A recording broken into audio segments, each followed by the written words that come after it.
Welcome to DNS Concepts section. In this section, we'll get familiar with the DNS services. We'll look at the different DNS resource records, that is the A record, the CNAME record, and MX record, and so on and so forth. We'll get familiar with the top level domains, or the TLDs, that are commonly used.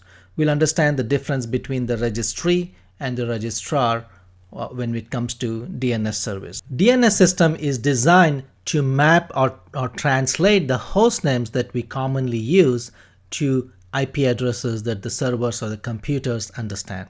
It sort of works like a phone book. In fact, it works like a distributed phone book where multiple DNS servers work in tandem to provide you the information that you're looking for. The DNS works in a client-server mechanism. The DNS client, also called as resolver, is part of the operating system. When you try to go to a site, let's say google.com, the client or the resolver asks the DNS server for the information. It asks, okay, I'm trying to go to google.com. What is the IP address that I can contact google.com on? When the client makes that request to the DNS servers, makes these queries to the DNS servers respond back with a record which has the information that this client is looking for. Some of the top level domains that which we see commonly in use are the .com domain, the .net domain, the .org, the .info, .biz. There are several hundreds of top level domains in use today. So in brief, this is how the DNS server works. When you're trying to go to this website, in this case, we're trying to go to dnsstuff.com. That's what you type in the browser. The browser asks the DNS resolver, or the client part of the DNS system. So it either looks in the host file, or it can be configured to go talk to a DNS server to get that information. The DNS server returns the IP address. In this case, it returns the 63.115.78.98, and then the user or the browser is able to make that connection to that website. When the request reaches the website, it basically does a HTTP GET, and then the web server returns the content that you are looking for on this website, dnsstuff.com. So let's look at DNS system in little bit detail. So on the bottom left hand side is my laptop here. I'm trying to go to this website called gohacking.com, and I need the IP address of this website. So, and it's going to ask the DNS server that it's configured with on the laptop. When you try to ask the DNS server for the IP address of gohacking.com, this is the first time you are making that request, so that this information is not in its cache. So this DNS server, that the local DNS server, goes and queries a top level DNS server that might have that information.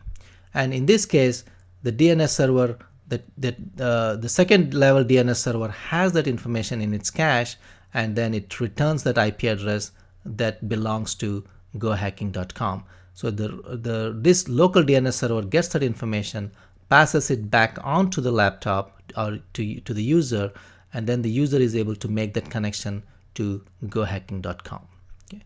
When the local DNS server receives that information, it might go ahead and cache that information for a while, so that when you go to the next page on that website, this is not going to the entire process of retrieving that IP address again.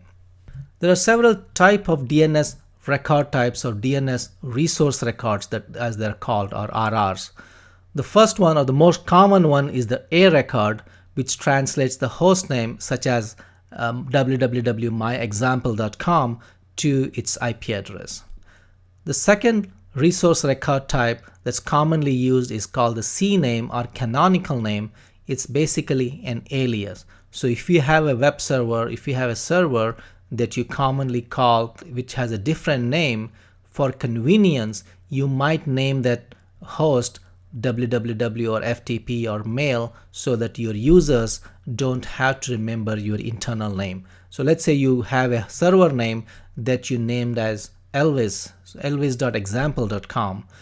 Because the user may not know the real server name, we create a canonical name or a CNAME to that server. So when somebody types in www.example.com, it actually translates that information to the real server. The next type of DNS record type is we want to talk about is MX or mail exchange. So this is the list of email servers that handle mail for the domain. So there are typically one or two email servers that receive mail for this domain that we're talking about. NS or the name server is the list of authoritative name servers that are knowledgeable about the domain, that have information about all the servers that belong to the domain. The TXT record or text records, you can use it to store custom or arbitrary text information in those records. The PTR records or the pointer records are the reverse of the A records. In other words, they can be used to translate an IP address that you have to hostname. Occasionally you may want to verify this IP address belongs to a valid hostname. So at that time you'd want to look up the PTR record to get the hostname. The next record type we want to talk about is the SOA record or start of authority record type. This record type has the information about the domain. It also controls the synchronization between a primary DNS server and a secondary DNS server. Typically we have a file called a zone file that defines all these resource record types. And one of the resource record type, in fact the first record type that we define in that zone file is called a start of authority record. And the start of authority record, one of the pieces of information that it maintains is something called a serial number. And the primary server and the secondary server look at this serial number, and only if the serial number has changed or if it has incremented it, the secondary server would then go and grab the changes from the primary server. Okay. So this record type has the crucial information about when the changes are made in the primary zone file. You can also use the start of authority record to set the default time to live. In other words, how long can computers cache these record types that you're defining in the zone file. Okay. So a sample resource record type for DNS, in this case I have a domain called example.com. The TTL that I defined is 86,400, which turns out to be 1 day. The record type is NS or name server, and so essentially what I'm saying is for this domain I am defining two name server, ns1.example.com and ns2.example.com. So these are typically the primary DNS server and the secondary DNS server that are authoritative for example.com. The next record type I have is an A record or an address record. So when somebody is looking for example.com, I give the response I should return is this 192.168.0.20.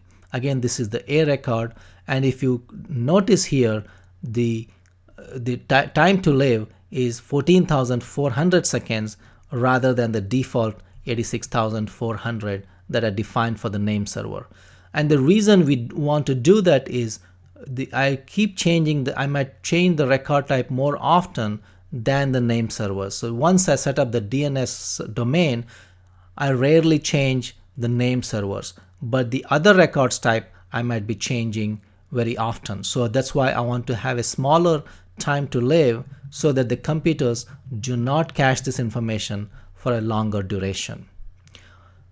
The next record type I have is the MX record for example.com. In other words, I have a server called mail.example.com that receives the mail for example.com.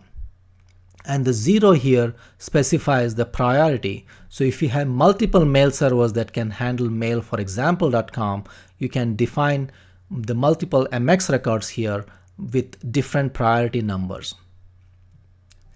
And then I define a CNAME, which is an alias for mail.example.com. So if somebody is looking for mail.example.com, I return them, which is essentially an alias or a alias record for example.com, which is this IP address over here, 192.168.0.20.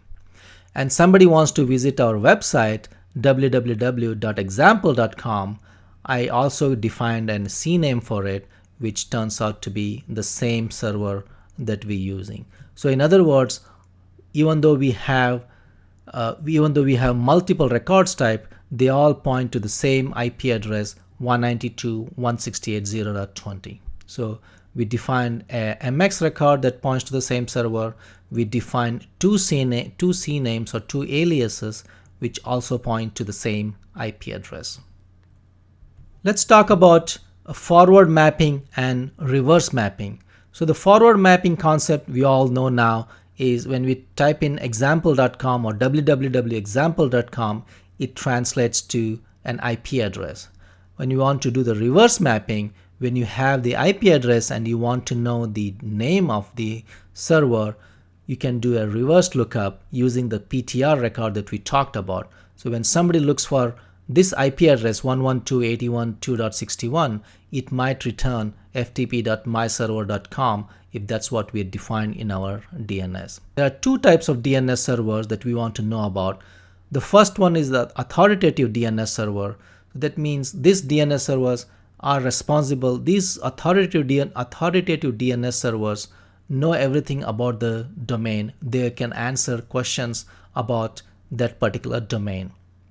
These are typically run by registrars and managed DNS providers such as Route 53. The other type of DNS servers are called recursive servers.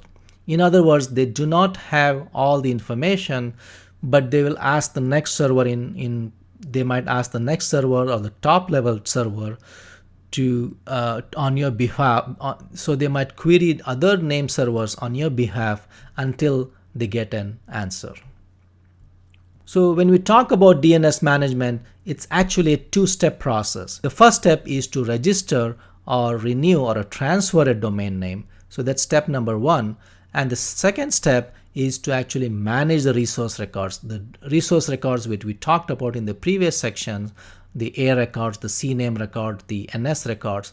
So that's the management piece. So obviously the registration piece is done one time, and on a day-to-day basis, we might be managing the resource record types. However, most companies outsource the DNS management. They use a hosted DNS provider for managing these resource record types. We can use a self-hosted DNS service. In other words, we can run our own DNS server if you want, but managing it outsourcing the DNS management is a much simpler option for most companies. Most companies use companies such as GoDaddy, Namecheap, Network Solutions, or Route 53 in AWS service to manage the DNS service for us. And these companies are called registrars. So we use them to register new domains, renew domains, and optionally to manage the domains. All these functions are performed by this set of companies called registrars. So let's talk about the difference between a registry, a registrar, and the role ICANN plays. When you want to register for a new domain, you would go directly to what we call a registrar, or you could use one of their resellers to request a website. These registrars are accredited, or they follow the guidelines that are established by a non-profit organization called ICANN, ICANN. The ICANN also gives contract for companies called registries, which manage and maintain the actual databases. So when you register a domain such as myexample.com, through a registrar, the registrar actually makes an entry into their database, into the registry database. So in summary, when you want to register for a domain, you'll go and register the domain with an ICANN accredited registrar. And the registries are the actual databases, the companies that own and manage the top level domains, such as there's a .com registry, .org registry, .net registry, and so on. So some of the popular registrars that we deal with are GoDaddy, Namecheap, Network Solutions, and Amazon Route 53. So there's some common terms that we want to know in DNS are the FQDN, or fully qualified domain name. That means when you create a host name, you might give a name such as elvis.mycompany.com, and this thing is called in that case the full host name elvis.mycompany.com is called the FQDN, or fully qualified domain name. So the domain name, when you want to choose a unique domain name, you go and register that domain with a registrar. So in this case, I'm registering a domain called mycompany.com. And we saw several record types. In this case, I'm defining an A record. In this case, elvis.mycompany.com might point to the IP address 112.78.31.3. To make it easier for my users, I will create an alias called www.mycompany.com. When they type that name, I want it to be redirected to or translated to elvis.mycompany.com. So in this section, we looked at DNS concepts. We looked at the different resource record types, the A record, the CNAME record, the MX record, the NS records, and so on. We looked at the difference between registries, the registrars, and the role ICANN plays in the DNS management service.